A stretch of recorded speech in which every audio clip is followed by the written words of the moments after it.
The sound you are hearing is that of a forest fire. There are many types of forests, but typically, the drier forest types, such as the boreal forests, that form the circumpolar band from 50 to 65 degrees north latitude, are the most prone to circumstances of fire, so I imagine the sound to be an example of a fire in this ecosystem. As an ecosystem that experiences natural disturbances regularly, lightning strikes being the general initiation, the boreal forest undergoes secondary succession and has to adapt to the circumstances that it is constantly exposed to. Secondary succession, the recolonization of a disturbed area that often completely changes an ecostructure, invites many positive aspects. This includes death of canopying trees that allow for higher light levels of penetration and increases in nutrient availability for new growth by organic matter breakdown and microbial stimulation. The sound sparks my thoughts of Joseph Connell. Based on secondary succession, Connell hypothesized intermediate disturbance, essentially summarizing the positives that something like a fire can have on an ecosystem, which is something that I consider when listening to the sounds of these burning trees. Connell suggested that areas under intermediate levels of disturbance experience higher species richness and diversity as the perfect amount of both K and R selected species can persist. Within the boreal forest, there are a large number of species, biotic and abiotic interactions, and niches being occupied. They are typically covered in moss, evergreen conifers, and general needle leaf trees that are best suited for the cold temperatures that this forest type faces. There are abiotic to abiotic relationships that can be best described by the natural disasters such as fires that this audio demonstrates, which increase light and nutrient availability as I described the succession. There are abiotic to biotic interactions that the audio of the forest fire makes me consider, such as the soil, nutrient, and plant growth relationship that nutrient availability influxes allow for following a disturbance. Finally, there are biotic to biotic relationships between moose who eat leaves and woody plants and who rely on the early successional growth of woody plants, another concept sparked by the sounds of the fires.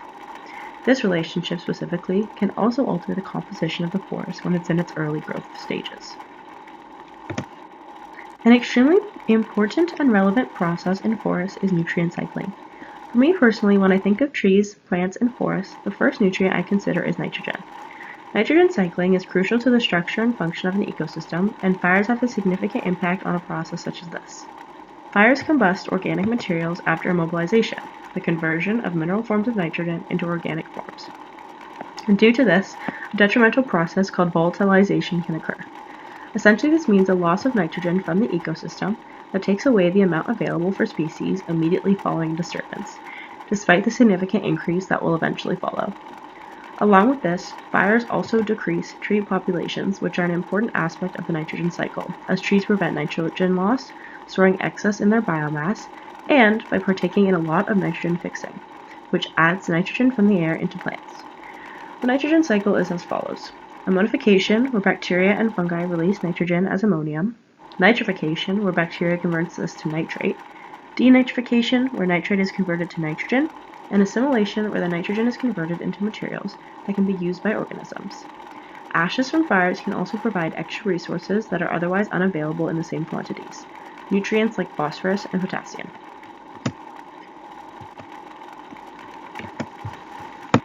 Another process that comes to mind in reference to this audio is photosynthesis. Chlorophyll-containing plants, algae, and bacteria convert light energy into chemical energy such as glucose. The reason I consider this process is because I think about how secondary succession so incredibly increases the amount of light energy available to new-growing plants and trees as canopying trees are eliminated. Therefore, I imagine that the rates at which photosynthesis occurs in this scenario greatly increases. An important concept or process within most ecosystems are those regarding ecosystem engineers, specifically in boreal forests, trees that can affect microclimate and soil biogeochemistry. Forests clearly make me think of trees, and trees are able to both autogenically and allogenically engineer an ecosystem, which is incredibly cool to me.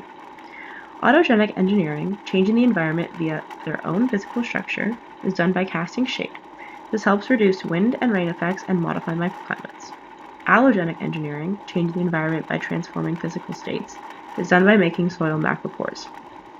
Under circumstances of fire disturbances, a tree's ability to act as an ecosystem engineer becomes increasingly difficult as they lose their biological characteristics that enable them to do so.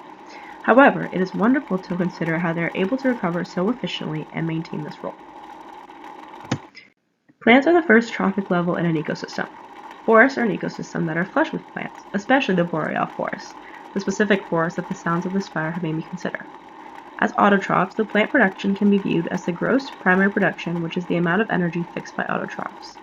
A large reason for why this process comes to mind when listening to this audio is the fact that 78% of the net primary production, which is the energy left over after autotrophs meet their metabolic need, in Canada occurs in boreal forests, even though they only occupy 40% of the land.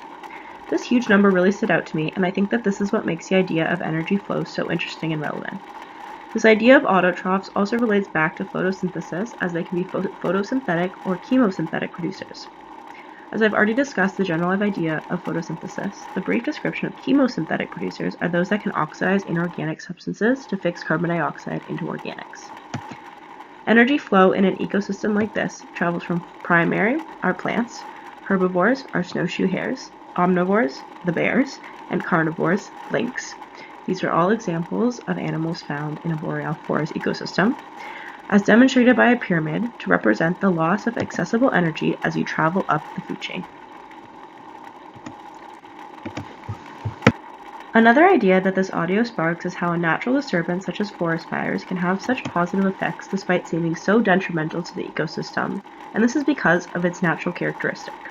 However, humans who partake in activities that are seemingly less harmful and seemingly on a smaller scale are absolutely destroying these environments to the point of no return.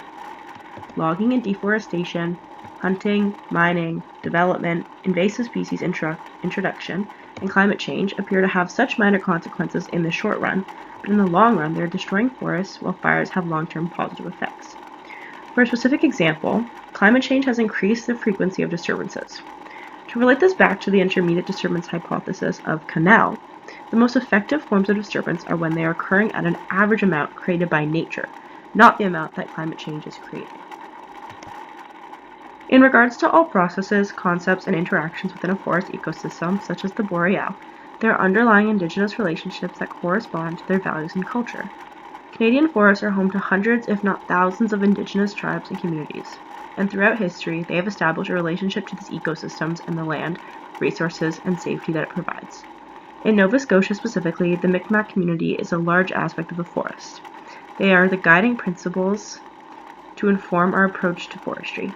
Because of their deep history with the ecosystem and their respect towards it and all it has to offer, Indigenous communities offer the absolute most understanding of forests.